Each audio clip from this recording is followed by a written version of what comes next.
Hello and welcome to this episode of Why Engineering.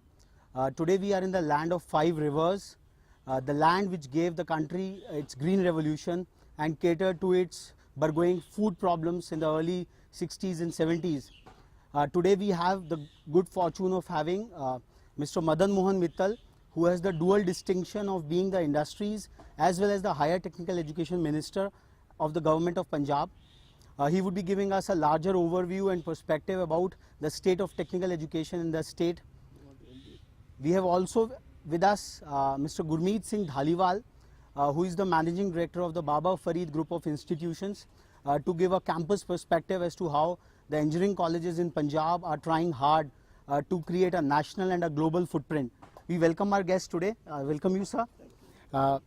Sir, what are the salient features of technical education in the state of Punjab in the backdrop of Prime Minister's statement that we want to create a skilled India? Issue अगर हम बहुत पीछे जाएं तो असली जो industrial revolution आई है वो 17th सेंचुरी में आई है। तब से रेस लगी कि इंडस्ट्री में कैसे जाया जाए। ये मैन डूइंग थिंग्स वो कन्वर्ट होती चलेंगी मशीन डूइंग थिंग्स में, और वो बढ़ते बढ़ते बढ़ते बढ़ते आज इलेक्ट्रॉनिक युग आ गया, न्यूक्लियर युग आ गया, जिसमें न्यूक्लियर नॉट ओनली आर्मरी नहीं है कि केवल आर्मी बन रहे हैं न्यूक्लियर में, न्यूक्लियर के ज़रिए भी बहुत सारी इंडस्ट्रियल इलेक्ट्रॉनिक एंड बहुत सारे हिस्से उसमें आ गए हैं। इसलिए वही इंडस्ट्री जो आप कहते हैं ना, industry has become part and parcel of the society, part and parcel of the economic growth, part and parcel of the social structure. तो इसलिए ये सारा आज इंडस्ट्री को कोई भी सरकार, कोई भी ग्रुप, कोई भी पार्टी, कोई भी संगठन जो भी देश को चला रहा है, जो भी स्टेट को चला रहा है, वो इग्नोर नहीं कर सकता जी। इसलिए जब से नरेंद्र मोदी जी प्रधानमंत्री बने हैं, प्रधानमंत्री बनने से उन्होंने एक विजन लोगों के सामने रखा, और जो यहाँ का वोटिंग पैटर्न था, जो यूथ की वोट करने की गिनती थी, वोट डालने की बाद में मैं रजिस्ट्रेशन ऑफ वोट की बात करता हूँ, वो much more than the other section of society था।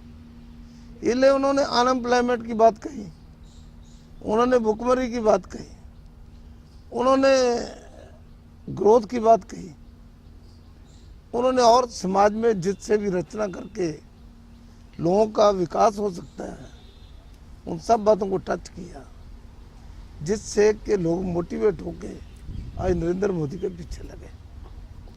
मैं ठीक है कि हर राजनीतिक पार्टी में वर्कर काम करता है, लेकिन वर्कर भी उसी स्पीड से काम करता है जिस स्पीड से उसको मोटिवेट किया जाता है।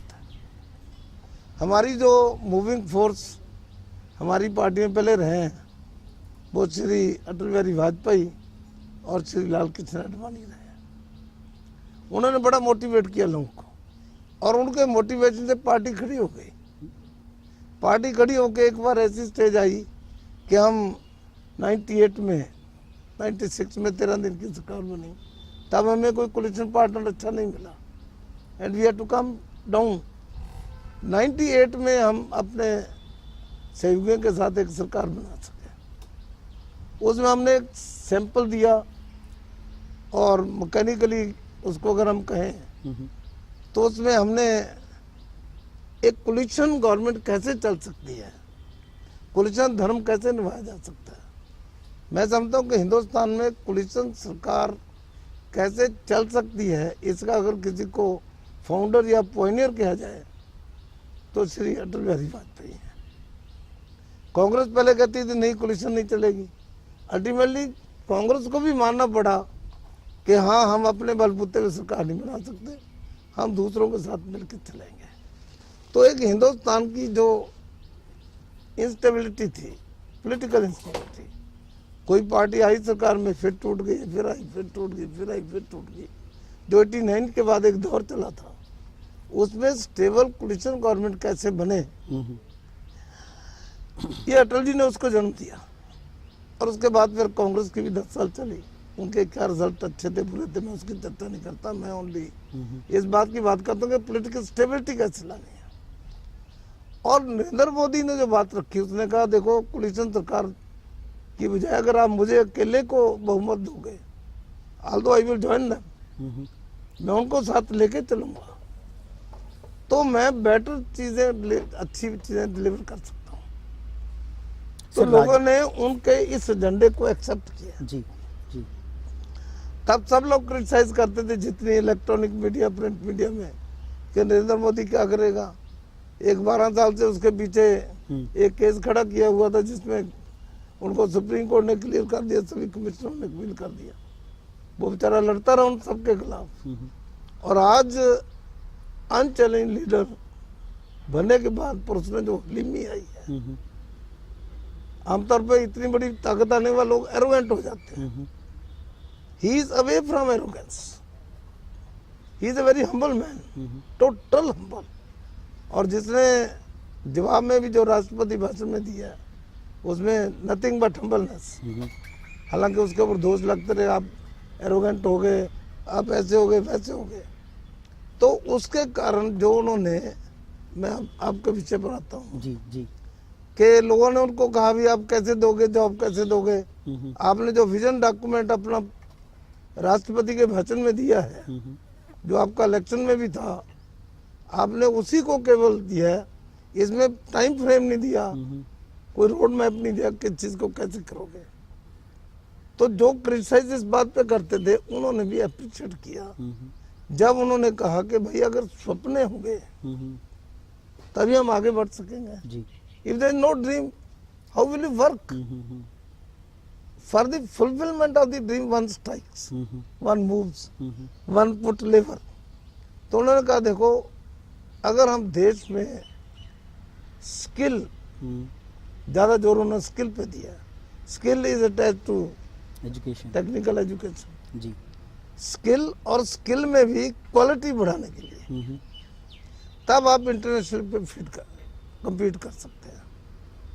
तो नरेंद्र मोदी जी ने जो दिशा दी है, जो उन्होंने अपने राष्ट्रपति भाषण के बाद अपने भाषण में कहा और राष्ट्रपति भाषण के द्वारा, एवरीबॉडी नोज कि राष्ट्रपति भाषण सरकार ही तैयार करती है, उसके द्वारा जो प्रेफरेंस टेक्निकल एजुकेशन, स्किल और क्वालिटी को ऊपर दिया है, उससे हम एक नए माइलस्टोन की तरफ चल पड़े हैं। सर, आपने कहा कि राजनीतिक कोलिशन को मास्टर करने का जो पहला प्रयास अटल जी के टाइम हुआ, जो भारतीय जनता पार्टी ने चैंपियन किया, तो आप उद्योग विभाग और हायर टेक्निकल एजुकेशन विभाग का एक कोलिशन निभा रहे हैं पंजाब सरकार में। बिल्कुल, हाँ, तो being a minister of both industry as well as higher technical education, आप किस दृष्टि से देख पाते हैं कि इस स्किलिंग को आप क्या एक अप्रोच। रंधावा साहब मेरे इस व्यू को जानते हैं। जी, मेरा पर्सनल व्यू है कि अगर ये इंडस्ट्री और टेक्निकल एजुकेशन ग्रहण करने वाले विद्यार्थी, जी अगर इनका आपस में कोलिशन हो जाए, कोहिजन हो जाए, जी और इनको जो हम ट्रेनिंग लास्ट में देते हैं जाके, जी, अगर बीच बीच में इनको ट्रेनिंग दी जाए तो उनका एप्टीट्यूड आपको राइट फ्रॉम द बिगिनिंग पता लग सकता है। जी, और अगर कहीं डेविएशन है उसको हम चेक करके we can put him on the path. अब 3 महीने 2 महीने 45 डेज की जो लास्ट में कोई अप्रेंटिसशिप होती है, कुछ कई जगह 1 साल की भी होती है, वो पढ़ तो पहले चुका है, एप्टीट्यूड तो है पता नहीं है, कई बार मजबूरी में डिप्लोमा ले लिया। अगर उसको साथ साथ इस गैप को पूरा करते जाए तो we can have better results. तो इसलिए आप देखो बढ़ई का लड़का जो है, अगर उसका बाप घर में बढ़ई का काम करता है ना, वो चाहे ना भी पढ़ा हो तो बढ़ई का काम वो बढ़िया करेगा। जी जी, किसान का बेटा पढ़ा है नहीं पढ़ा, वो हल के ऊपर खड़ा हो जाएगा, उसने क्योंकि अपने पिता को हल चलाते देखा है, वो हल सीधा चलाएगा। पहले दिन परंपरा से ज्ञान प्राप्त कर, परंपरा से ज्ञान और सीधा चलाएगा। आपका इस विषय में गुरमीत और इसमें इसी ढंग से ये जो रामगढ़िया बरादरी है, मैं लुधियाना में अक्सर बोल के आया हूँ।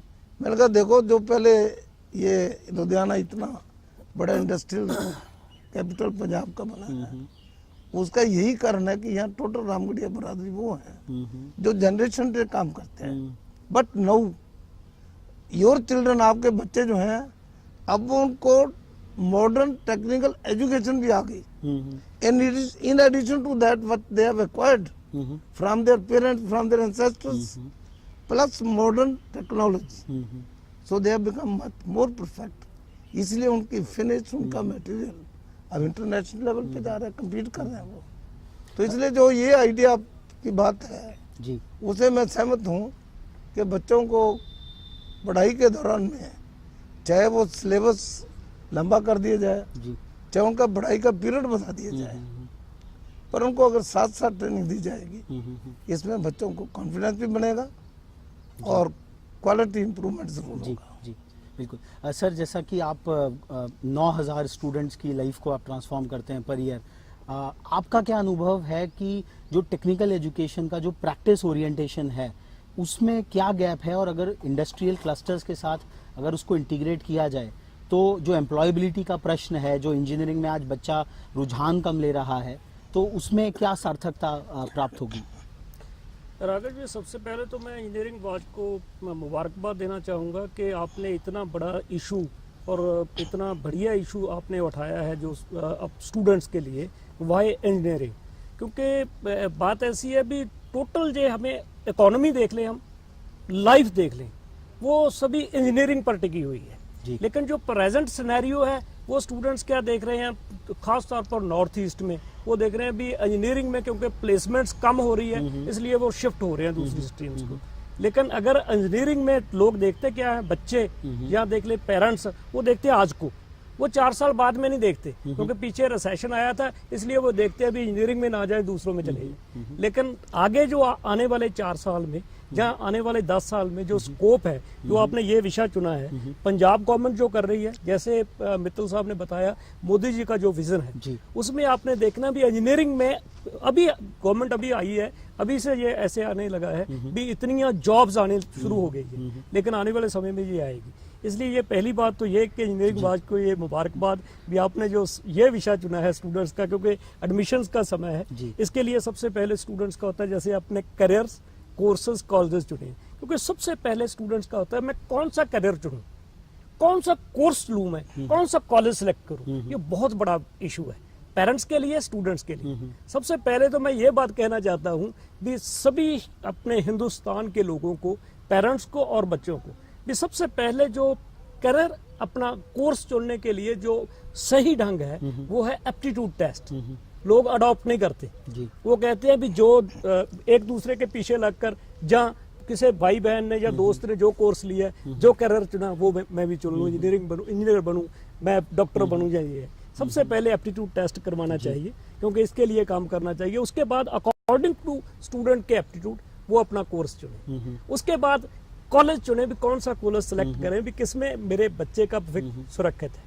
इसलिए ये जो आपने विषय चुना है ये बहुत बढ़िया है। दूसरी बात आपने जो मित्तल साहब ने बात बताई है भी स्किल्स की जो मतलब कि अनहोंद के कारण हमारे जो सिस्टम में जो है ना गैप आ रहा है, वो सबसे बड़ा गैप जो है ना हमारे टोटल हिंदुस्तान में जो अब रियलाइज भी कर रहे हैं इंडस्ट्री और एजुकेशनिस्ट, वो है इंडस्ट्री और एजुकेशन की जो नेड़ता नहीं है, दूरी है।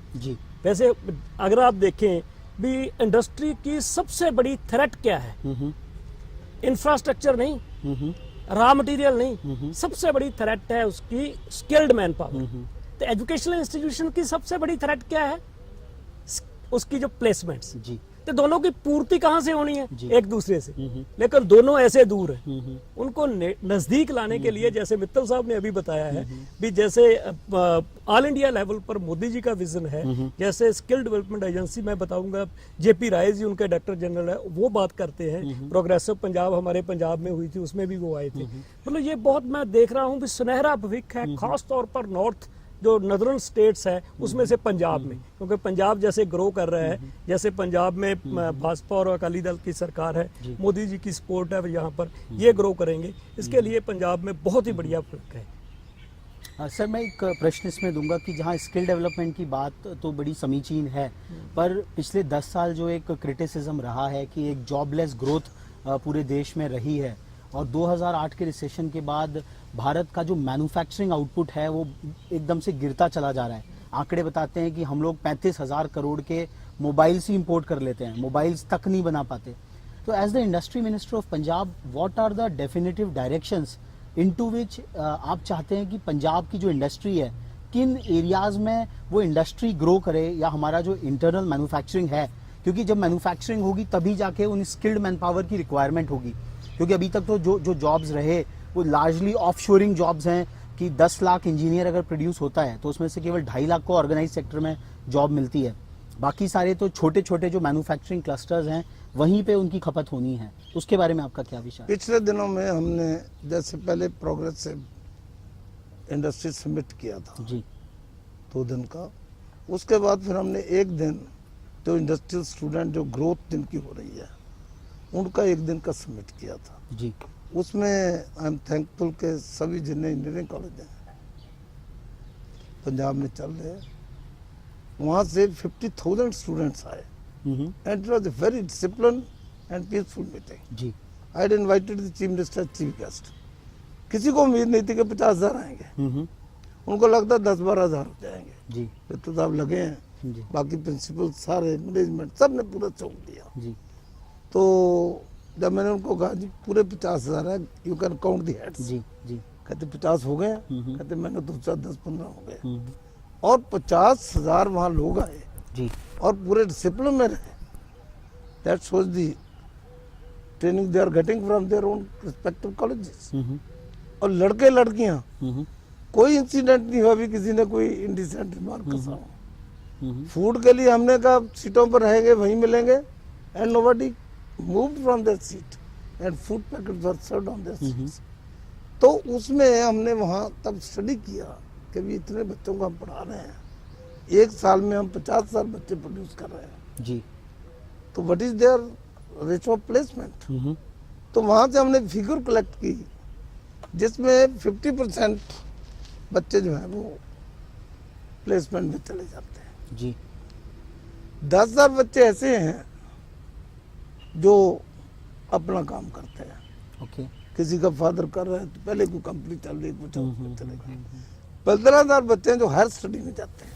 ओके और हमने ये प्रोसेस भी चलाया हुआ है कि सभी कॉलेजेस कर रहे हैं कि वो कंपनियों को इनवाइट करते हैं, वो आके जब वो लास्ट सेशन उनका चल रहा है तभी सिलेक्ट कर जाते हैं। This is known as campus selection. जी जी तो वहीं पर कुछ बच्चों को, काफी बच्चों को वही जॉब मिल जाता है। जी कुछ इंस्टीट्यूशंस जॉब फेयर लगाते हैं, इंडस्ट्री को इनवाइट करते हैं। जैसे कल एक इंडस्ट्रियलिस्ट ने जॉब फेयर रखा है, I am going there in collaboration with the institutions. तो कल मुझे उन्होंने बुलाया, मैं जा रहा हूँ। जी so placement is very important factor. जैसे आपने कहा कि रिसेशन आ गया, प्लेसमेंट नहीं हो सकी और उसके कारण धीमा पड़ गया, लेकिन पंजाब में ये जो टेक्निकल एजुकेशन है, it has occupied a very good space, they are doing very well. जितने प्राइवेट इंस्टीट्यूशन हैं उनके रिजल्ट बहुत अच्छे हैं, पढ़ाई करा रहे हैं, बड़ी मेहनत कर रहे हैं। उन लोगों ने बड़ा पैसा इन्वेस्ट किया, इंफ्रास्ट्रक्चर पूरा दिया, and I very much impressed. I feel that they have taken the responsibility of the state. जो सरकार को करना चाहिए वो कर रहे हैं, और सरकार शायद इतना बढ़िया इंफ्रास्ट्रक्चर नहीं दे सकती क्योंकि उसमें इन्वेस्टमेंट बहुत चाहिए। उन लोगों ने इन्वेस्टमेंट करके ये हमारी जिम्मेदारी वो बड़े अच्छे बखूबी ढंग से निभा रहे हैं। अब उनकी प्लेसमेंट जो है ना, that is the main thing. जो पिछली सरकारों में हुआ है उसमें ऐसा नहीं है कि सारा रिसेशन के कारण, रिसेशन तो ऑल ओवर द वर्ल्ड थी। जी कुछ नीतियों में भी नियत और नीति जब अच्छी होती है तो उसमें से रिजल्ट अच्छे आते हैं। सरकार की अपनी पॉलिसीज भी कोई बहुत अच्छी नहीं थी। जो यहाँ की इंडस्ट्री, यहाँ का इकोनॉमिक सारा सिस्टम ब्रेक डाउन हुआ है, उसमें जितनी सिंसियरिटी से काम करना चाहिए था वो नहीं हुआ। सर, पंजाब की जो न्यू इंडस्ट्रियल पॉलिसी आप एनविसाज कर रहे हैं उसके तो मुताबिक मैं उसमें कंक्लूड कर दूं कि जो केंद्र में सरकार थी ना, जी उन्होंने उसको एक नेशनल प्रोजेक्ट बना के नहीं चले। ओके उसमें वेस्टर्न इंटरेस्ट ज्यादा आ गए, उसमें से स्कैंडल ज्यादा निकले। जब किसी चीज को बनाने में स्कैंडल ही हो तो उसके रिजल्ट्स कैसे अच्छे आ सकते हैं। जी। एक मैं बिल्डिंग खड़ी कर रहा हूँ, अगर वहाँ उसकी नींव ही नहीं मैंने ठीक भरी तो बिल्डिंग कितने दिन खड़ेगी। ओके। तो इसलिए वो उनकी पॉलिसीज, इकोनॉमी तो बिल्कुल डाउन है, लो पे है। जी जी। And Narendra Modi has taken over this very bad economy. और वर्ल्ड में अभी भी कोई जो ग्रोथ कोई ज्यादा नहीं बढ़ी, अभी भी रिसेशन है। जी जी। But his desires, his mission, his ambition, his dedication, his commitment, that also bring change. जी जी। अब मैं भी चला रहा हूँ, मेरी अपनी कमिटमेंट है। जी। अगर मेरी कमिटमेंट मैंने ये करना है तो वन हैज टू, जुनून, पागलपन, उससे जब आदमी कम करता है तो उसमें सफलता जी जी जी। तो पंजाब में मैं कम से कम, कल हमारी कैबिनेट मीटिंग थी, उसके बाद मुख्यमंत्री जी ने, जैसे नरेंद्र मोदी जी ने कहा कि भाई सब मंत्री अपना 100 दिन का एजेंडा तैयार करें, जी। कल बादल साहब ने भी उसी पैटर्न में कहा है, बजाय के हम लंबी बातें करें, हर मिनिस्टर अपने अपने डिपार्टमेंट का मिनिमम एजेंडा तय करे, कम से कम 10 पॉइंट लो जी। जिसमें पब्लिक गुड होता है, जिसमें पब्लिक को रिलीफ मिले। हर डिपार्टमेंट अपने अपने तैयार करे। तो मैंने कल इंडस्ट्री डिपार्टमेंट की मीटिंग की, जी। तो मैंने अपने प्रिंसिपल सेक्रेटरी, डायरेक्टर दोनों को कहा है, बाकी काम करने के बाद, कि भाई हमने 17 तारीख को मैंने इंडस्ट्री डिपार्टमेंट की मीटिंग रख दी है कि भाई जितनी हमारी कारपोरेशन है, इंडस्ट्री से संबंधित जितने लोग हैं, उन सबको वहाँ बुलाओ और सबको एजेंडा भेजो कि भी आप अपने अपने कारपोरेशन, अपने अपने डिपार्टमेंट के निकाल के लाए, भी आप क्या करेंगे। जैसे मेनका गांधी ने कहा, जी मैं तो प्राइम मिनिस्टर के आदेश के अनुसार अपने सारी सफाई करने लगी जी।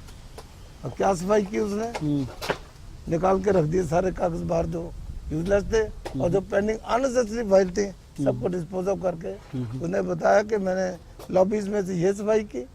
और इतना वेट के पेपर, जिसका फिजिकल वेट इतना है, वो मैंने सब निकाल दिया जी जी। तो मैंने कहा आप उसको फॉलो करो। इसी ढंग से अब टेक्निकल एजुकेशन से आज बात करूंगा जी, कि पहले तो जो आपके पेंडिंग मामले पड़े वो लाइए, why these are lying pending, why one employ should sit over the files, इतनी देर क्यों लटके रहे, तो उनको जल्दी करो खत्म। क्यों एक आदमी अपने काम के लिए घूमता रहे, इसलिए हमने जो उसमें कदम उठाए हैं जी, जो आप इंडस्ट्री के लिए पूछ रहे थे, उसमें सबसे बड़ा कदम ये उठाया कि सिंगल विंडो सर्विस दे रहे हैं जी। 16 डिपार्टमेंट पे एक आदमी क्यों जाए, पहले फाइल यहाँ क्लियर हुई, फिर यहाँ, फिर 11 महीने 16 महीने तो उसको 16 डिपार्टमेंट घूमते लग जाएंगे। तो हमने एक ऑफिस में सारे डिपार्टमेंट के आदमियों को पावर देकर बैठा दिया, वहीं से स्टैंप लग के उसको मिलेगा, जो एनओसी देना वो देंगे, वो किसी ऑफिस में नहीं जाएगा, जो वहाँ ऑफिसर बैठे हैं वो वहाँ से कलेक्ट करेंगे जो भी डाटा उनको चाहिए। अगर उनको चाहिए कि कोई बात, कोई कमी है, वो उस एप्लीकेंट को इन्फॉर्म करेंगे कि भी आपकी ये चीज इसमें वांटेड है, आप ये हमें लाइन से भेज दें। और हमने सारा सिस्टम इन लाइन की बजाय इसलिए ऑनलाइन कर दिया, आपको लाइन में किसी को खड़ना नहीं पड़ेगा जी जी। सर, जबकि सरकार अपना गवर्नेंस कंसोलिडेशन जिसको कहते हैं कि सिंगल विंडो सिस्टम, और उस तरफ से एजुकेशन और इंडस्ट्री दोनों को एक प्लेटफॉर्म प्रोवाइड कर रही है, academia world over drives the agenda of the industry at large. आप जबकि पंजाब में एक बहुत ही मेजर एजुकेशनल ग्रुप रन कर रहे हैं which is higher technical education one, तो आपकी दृष्टि में पंजाब की इकोनॉमी को लेकर which are the core industrial areas या इंडस्ट्रियल जो फोकस है from a end user also, जो कि बहुत सारे जॉब्स और क्रिएट करेगा, तो as an academic person what is your view on that. मेरे ख्याल से पंजाब में जो सबसे ज़्यादा है वो सर्विस सेक्टर डेवलप कर सकता है जी, क्योंकि पंजाब का जैसा मतलब कि देख रहे हैं पंजाब को, उसके हिसाब से सबसे ज़्यादा, क्योंकि पंजाब में ज़मीन काफ़ी जो है वो महंगी है जी। इसके लिए जो इंडस्ट्री के लिए ज़मीन चाहिए, क्योंकि सर्विस सेक्टर के लिए कम जगह चाहिए होती जी, इसलिए सर्विस सेक्टर में, क्योंकि पंजाब में पहले भी डेवलप कर रहे हैं, लेकिन आने वाले समय में भी पंजाब को सर्विस सेक्टर में बहुत डेवलप करना है। लेकिन इंडस्ट्री के बिना भी नहीं सरता, क्योंकि इंडस्ट्री भी चाहिए। इसलिए पंजाब में मैं समझता हूँ जैसे कि एक तो पंजाब एग्रीकल्चर बेस्ड जो सूबा है, उसमें सबसे पहले जो है एग्रो जो है ना बेस्ड जो इंडस्ट्री है उसकी ज़रूरत है। जैसे कॉटन की जो इंडस्ट्री है, जैसे पहले भी पंजाब में है, उसकी ज़रूरत है।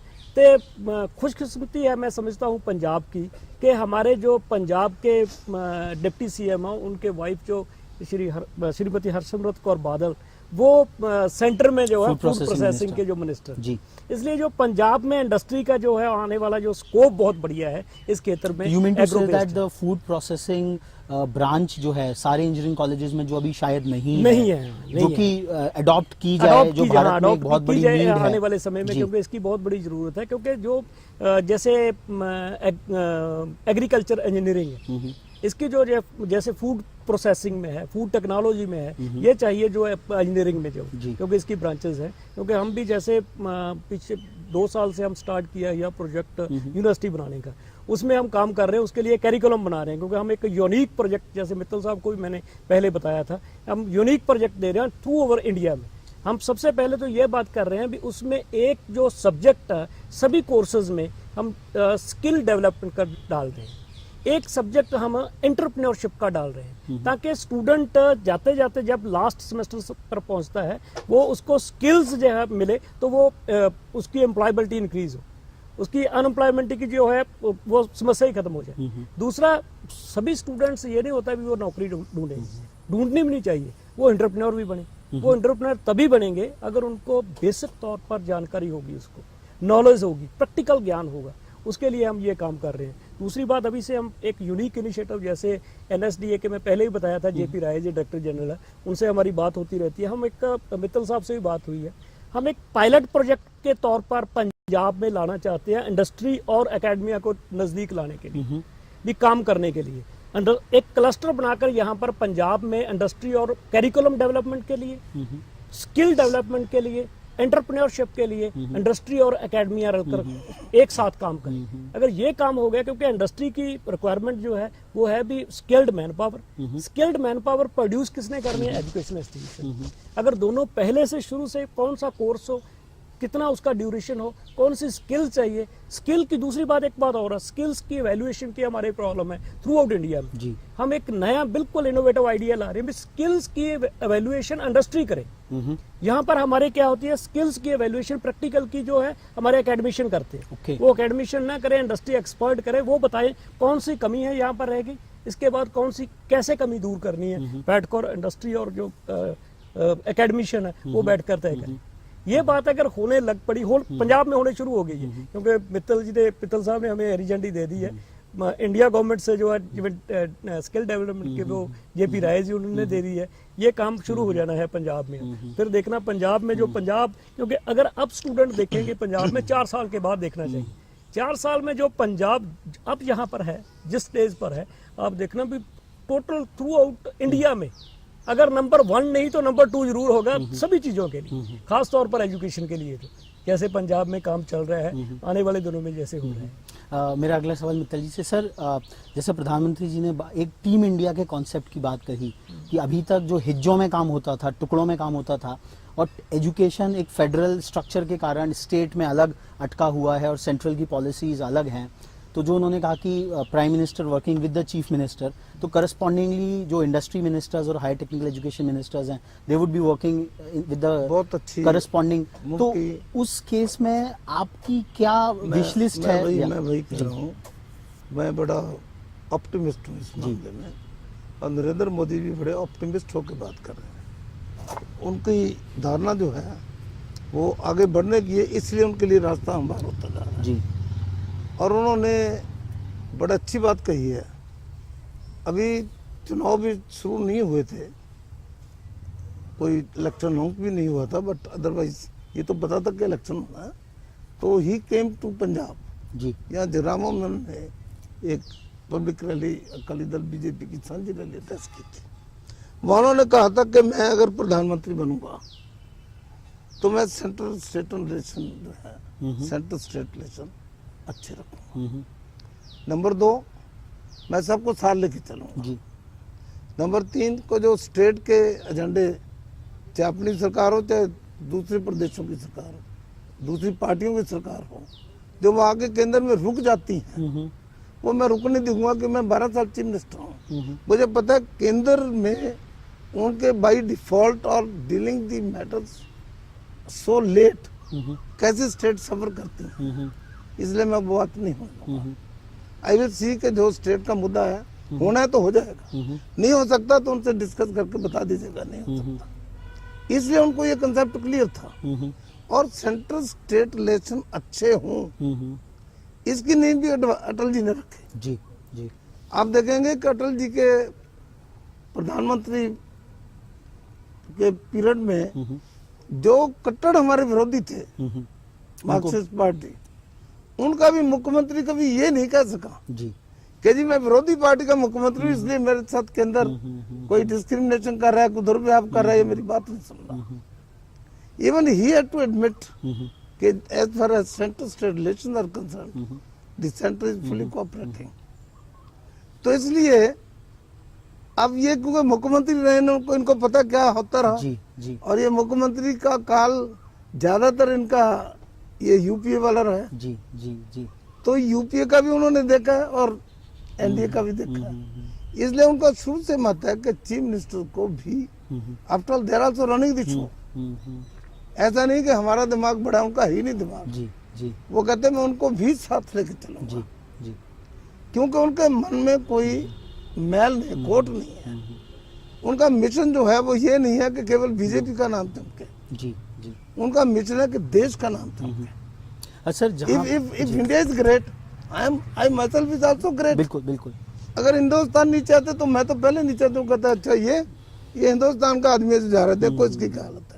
सर माय व्यवहारिक कंट्री इज ग्रेट, एवरीबॉडी से यार जी ही इज इंडियन, जी जी। देखो कितनी तरक्की की है। सर जैसे व्यवहारिक स्तर पे तो ये एक पॉलिटिकल मैंडेट आया कि साथ मिलकर काम करना है, बट स्ट्रक्चरल लेवल पे जैसे कि हायर टेक्निकल एजुकेशन के स्पेस में हम देखते हैं कि एमएचआरडी की जो मैक्सिमम फंडिंग है वो आईआईटीज, एनआईटीज, ट्रिपल आईटीज और कुछ 101 इंस्टीट्यूशंस तक आके रुक जाती है। देश में पिछले 15 सालों में शिक्षा उद्यमियों ने जो एक मेजर इन्वेस्टमेंट करके एक इंफ्रास्ट्रक्चर खड़ा किया है, पर जो स्टेट फंडेड इंस्टीट्यूशंस हैं और जो प्राइवेट फंडेड इंस्टीट्यूशंस हैं उनके बीच में भी एक बहुत बड़ा फासला। जब ऊपर से विजन चेंज होता है जी, तो फंडिंग भी उसके मुताबिक हो जाती है। तो आपका क्या व्यक्तिगत मत है मेरा कि मत जो है कि पब्लिक फंडेड मेरा मत है इंस्टीट्यूशंस कि की मेरा मत है जी दो तरह की इंस्टीट्यूशन चलनी है। जी। एक प्राइवेट फंडिंग, जी दूसरी पब्लिक जो सरकार चला रही जी है, दोनों का कंपटीशन होना चाहिए। जी दूसरे का कंपटीशन हो एजुकेशन में, जी स्किल में, जी बच्चों के स्टैंडर्ड को इम्प्रूव करने में, कंपटीशन ड्रेस में नहीं, जी। तो उसमें ज्यादा काम आगे बढ़ेगा। पर सर और जो जी। फाइनेंस भी है, जी अब देखिए यहाँ जितनी सरकारें रही हैं उनका डिफेंस बजट कितना कम था। जी ये खरीदो फरोख्त जो डिफेंस की होती थी कितना लटक जाता था, और लटकते लटकते लटकते कई बार अगला फाइनेंशियल ईयर तो पैसा लैप्स हो जाता था। अब उनके सामने कुछ चैलेंजेस हैं, उन्हें कहा नो टॉलरेंस फॉर ये जो टेररिज्म है, जी बॉर्डर क्रॉस जो टेररिज्म है नहीं टॉलरेट करेंगे। जी जब उन्होंने ये स्लोगन दिया है जी तो ऑटोमेटिकली फंडिंग और वहाँ का इंफ्रास्ट्रक्चर उसके मुताबिक होगा। जब किसी आदमी का विजन आप एनफोर्स करते हो और वो विजन सबको लगता है कि this the only positive vision, this the only useful vision for the nation, उसके मुताबिक रिसोर्स जो है वो उसके मुताबिक ढल जाते जी। हैं। तो ढलेंगे जरूर। जब इसमें सर क्वालिटी को लेकर जो एक बहुत बड़ा प्रश्न है कि इंडियन एजुकेशन सिस्टम में हायर टेक्निकल एजुकेशन की क्वालिटी उतनी नहीं है। एक तरह से प्राइवेट इंस्टीट्यूशंस ने बेसिक्स तो चैंपियन किए हैं, बट फर्दर क्वालिटी एनहांसमेंट के लिए जहाँ पे ठीक है। फीस के इश्यूज हैं। नहीं, ये आई एम फुली कॉन्फिडेंट जी हिंदुस्तान में इंटेलिजेंसिया की कमी नहीं है, जी जी। दिमाग की कमी नहीं है, सिर्फ उसको तराशने की कमी है। अगर हम ये सारे लोग लग जाएंगे इस मिशन के साथ जी। तो आपको सामने नजर आ जाएगा कि हिंदुस्तान के बच्चे दुनिया में सबसे सर तो how do you visualize the quality of education imparted by private institutions like BFGI और the other? They will have to follow compete करने के लिए, नहीं तो उनके पास बच्चे नहीं जाएंगे। अगर सरकार की इंस्टीट्यूशन ज्यादा अच्छा पढ़ा रही है तो everybody will run to them. तो उनको compete करने के लिए rather they have to show better quality. अभी तक तो यह है कि लोग प्राइवेट में ज्यादा जाते हैं। जी।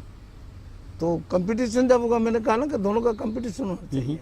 Sir what about collaboration? Competition तो एक तरफ है और देश कोलैबोरेशन हो में जाएगा। बहुत जब आपने एक पॉलिसी बना दी जी और पॉलिसी उनके साथ बात करके बना दी तो इंडस्ट्रियलिस्ट कोई इस कोलैबोरेशन में डिसएग्री नहीं करेगा। उनको भी तो ये स्किल हम उनके लिए दे रहे हैं। इन्होंने जाकर कोई सरकार के दफ्तरों में थोड़े काम करना। Skill development and quality production is in the interest of the industrialist. Only then he can compete in the world. अगर हमने वर्ल्ड की मार्केट के हमारा क्लैश होना है तो तभी हम compete कर पाएंगे अगर हम बेटर क्वालिटी देंगे।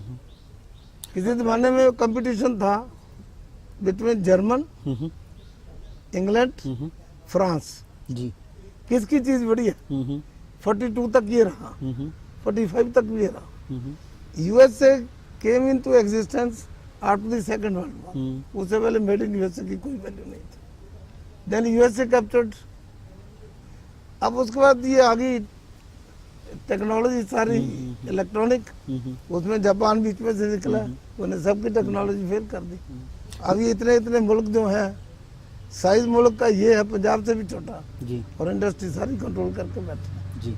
तो इसलिए after competition is the skill development में जी, अगर कंपटीशन में आगे निकलना तो everybody has to put in. Raghav ji, but India has the capacity. हमारे बच्चों में कैपेसिटी है। कैपेसिटी अगर तो वो है आज बट दुनिया में जाके जी, उनकी बड़ी बड़ी इंस्टीट्यूशन के हेड बन गए जी, तो इसलिए बन गए कि यहाँ उनकी बुद्धि थी। जी, राघव जी, अब ना जो आप जैसे बात कर रहे हैं वो ट्रेंड चेंज हो रहा है। जी, अब ऐसे नहीं है जैसे आप कह रहे हैं भी सिर्फ फंडिंग जो है, पॉलिसीज जो है, जो सिर्फ गवर्नमेंट इंस्टीट्यूशंस को है। कई बार ऐसे होता है जैसे ना मतलब कि हम कहते हैं अभी किसी खित्ते में एजुकेशन की कमी के कारण लोगों को ज्ञान नहीं होता।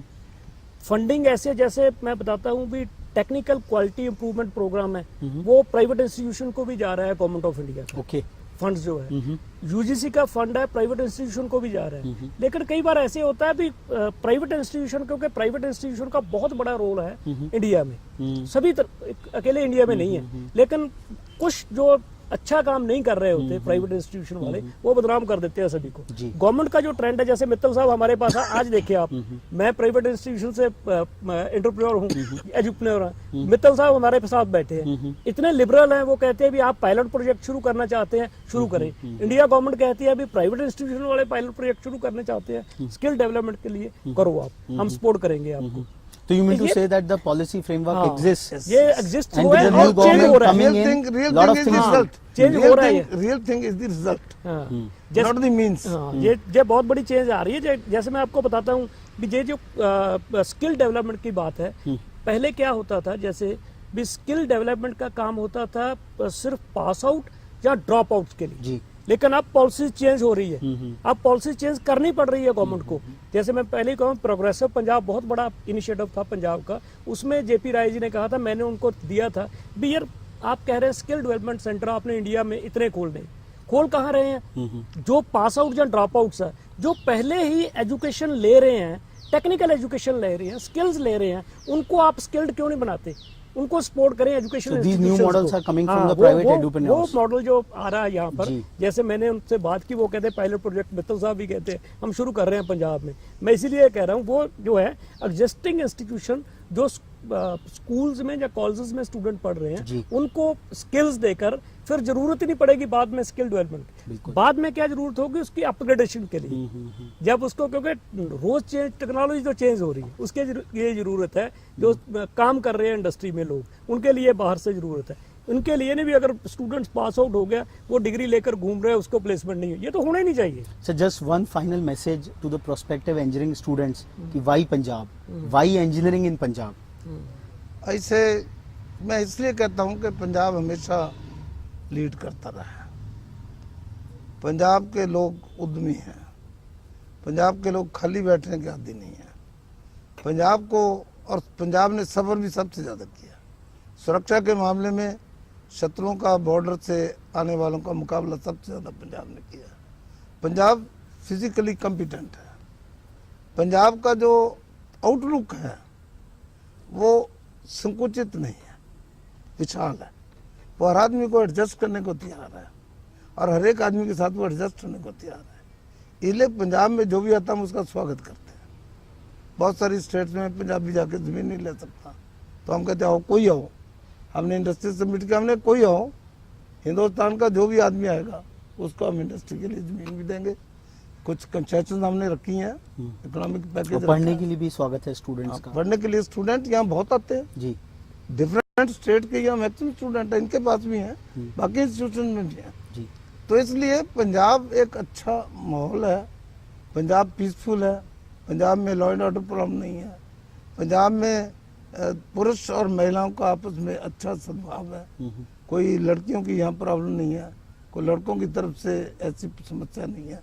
इसलिए पंजाब में अगर लोग आएंगे हम उनका स्वागत करेंगे। और पंजाब से जो भी बच्चा यहाँ से पढ़ के गया है, he has earn name and fame both. जी तो इसलिए पंजाब हर फिर सभी ऋतु हैं यहाँ, जी तो पंजाब की एनवायरनमेंट जो है जी वो बाकी प्रदेशों से सबसे अच्छी है। इसलिए पंजाब में लोग आए। जी मैं कम से कम यहाँ का टेक्निकल एजुकेशन मिनिस्टर और इंडस्ट्री मिनिस्टर होने के नाते इंडस्ट्री के लिए भी और पढ़ाई के लिए मैं उनका स्वागत करता हूँ, उनको विश्वास देता हूँ जी कि पंजाब में वो किसी इंस्टीट्यूशन में भी आके पढ़ें तो उनको पूरा सद्भाव के साथ उनको पूरी टेक्निकल नो हाउ और स्किल डेवलपमेंट ये सब हाथों में ट्रेन करके जी हम यहाँ से भेजेंगे ताकि वो पंजाब का नाम कायम रखें। जी और वैसे भी अब जब टेक्निकल युग है तो फिर टेक्निकल युग अगर महाभारत में भी देखे तब भी पंजाब में ही था, जी वो भी पंजाब ही था सारा। जी इसलिए सिकंदर की लड़ाई वो भी पंजाब में हुई। जी तो इसलिए Punjab is the leading force and leading light. तो अगर Why हमें Punjab from an यहाँ लोग entrepreneur's आएंगे point of view? तो हम उनको विश्वास देते हैं कि जी। पूरी उनको शिक्षा मिलेगी। जी राघव जी ऐसे है, मैं ये कहना चाहता हूँ अगर through out India pan India के लोगों ने स्टूडेंट्स ने अब ये मौका जो गवा दिया है, क्योंकि पंजाब में क्या है जैसे हम देखें भी टेक्निकल एजुकेशन के vice chancellor doctor Rajneesh Arora ji, उनका विजन क्या है डेस्टिनेशन पंजाब, वो पैन इंडिया में जा रहे हैं डेस्टिनेशन पंजाब को लेकर। हमारे टेक्निकल मिनिस्टर मदन मोहन मित्तल जी, इनका जो विजन है इंडस्ट्री और कोलैबोरेट करने का जो एजुकेशन इंस्टीट्यूशन को। हमारे जो deputy prime minister deputy chief minister और चीफ मिनिस्टर साहब प्रकाश सिंह बादल और सुखबीर सिंह बादल, उनकी तरफ से उनका खुली जो छुट्टी विजन है उसके लिए जो पंजाब ने, क्योंकि जो टोटल इनने भौगोलिक स्थिति तो बता ही दी पंजाब की, पंजाब ने जो लीड करना सारे मोदी जी का सपोर्ट पंजाब को, जेटली जी का सपोर्ट पंजाब को, यो देखते हुए मेरे ख्याल से पंजाब की इंजीनियरिंग के लिए स्टूडेंट्स को ऑप्ट करने के लिए खुले, क्योंकि हॉस्पिटलिटी के लिए पंजाब के लोग जाने जाते हैं। वो मतलब जैसा खाना उनको चाहिए नॉर्थ ईस्ट वाले हों या साउथ वाले हों वेस्ट वाले हों वैसा ही मिलता है, वो देते हैं उसके। इसके लिए मैं चाहता हूँ कि सभी बातें यहाँ पर आ रही, पंजाब से अच्छा और कोई डेस्टिनेशन और हो ही नहीं सकता मतलब एजुकेशन के लिए कोई किसी भी total pan India. The land of five rivers is also the land of aggressive hospitality. We had the great good fortune of having such a dynamic industries and higher technical education minister sparing his time for this talk show of ours. He illumined us on a vast variety of subjects, and with open arms and open hands he has expressed his intention. He is welcoming both the industries and both the students from across the country and across the globe to come open up their enterprises in the land of Punjab, as well as study in the colleges and universities of Punjab. We also had a very enterprising edupreneur who has created a mark in the higher technical education space of the state. With this, we certainly feel that the land of Punjab has a great potential to emerge as a global destination for higher technical education, and then industries powered by that huge skilled manpower. We come to the close of this episode of Why Engineering. We would be back with yet another state and yet another set of interesting panelists in our next episode. Thank you. मैं इस मौके पर Sir.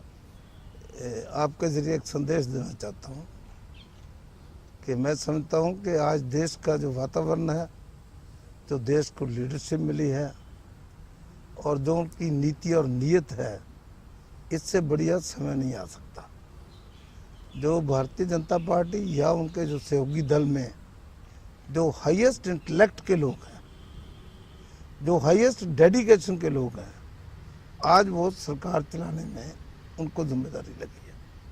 चाहे वो नरेंद्र मोदी जी हैं, चाहे वो अरुण जेटली जी हैं, चाहे सुषमा जी हैं, चाहे अनंत कुमार जी हैं, चाहे नायडू जी हैं, चाहे हरसिमरत कौर है, चाहे मेनका गांधी है, एंड सो मेनी अदर्स जो इसमें टीम बनी है वो इतनी अच्छी टीम है कि जैसे नेशनल गवर्नमेंट बनी थी 47 में, उसमें सारे डेडिकेटेड लोग आए थे। तो उसी ढंग से ये टीम भी उन डेडिकेटेड लोगों की है। तो they can deliver the goods, they can take the country at the highest pedestal. उनके मिशन में, उनके दृष्टिकोण में, उनकी कमिटमेंट के ऊपर एक रत्ती पर भी कहीं क्वेश्चन मार्क नहीं लगाया जा सकता। तो इसलिए मैं आपके ज़रिए अपील करता हूँ कि आप इंतज़ार करें। पहले मोदी जी ने कहा था कि अच्छे दिन आने वाले हैं, अच्छे दिन आ गए अब अच्छे दिन शुरू हो गए हैं जी। और उन्होंने जो मिशन दिया है 2022 का, अगर हर काम को करने में समय लगेगा कि लोगों ने 60 साल 65 साल निकाल दिए, तो मुझे पूरा विश्वास है कि मोदी जी की रहनुमाई में हम दुनिया में अपने लिए नहीं बल्कि दुनिया को भी अच्छी बातें सिखाने के योग हो जाएंगे। तो मेरा यही सबसे निवेदन है कि आप भरोसा रख के आप भी देश के लिए कुछ करिए। जो कुछ भी आप कर रहे हैं उसको अपनी जिम्मेदारी ड्यूटी समझ के करें, तो कोई कारण नहीं है कि हम चरम सीमा पे ना पहुंचे। तो मैं आपका धन्यवाद करता हूं कि आपके ज़रिए हम जो श्रोता हैं उनको ये बातें पहुंचाने में कामयाब हुए। और मैं आपका भी धन्यवाद करता हूं, इनका भी, रंधावा साहब का भी धन्यवाद करता हूं कि वाकई इन्होंने बहुत अच्छी इंस्टीट्यूशन चला रहे हैं और जो इनकी कमिटमेंट है towards technical education and to the society, ऐसे बहुत सारे लोग हैं जो ऐसा कर रहे हैं। तो मुझे पूरा विश्वास है कि हम आगे बढ़ेंगे और पंजाब का नाम नहीं देश का नाम ऊंचा करेंगे। बहुत बहुत धन्यवाद। Thanks a lot, thanks a lot sir.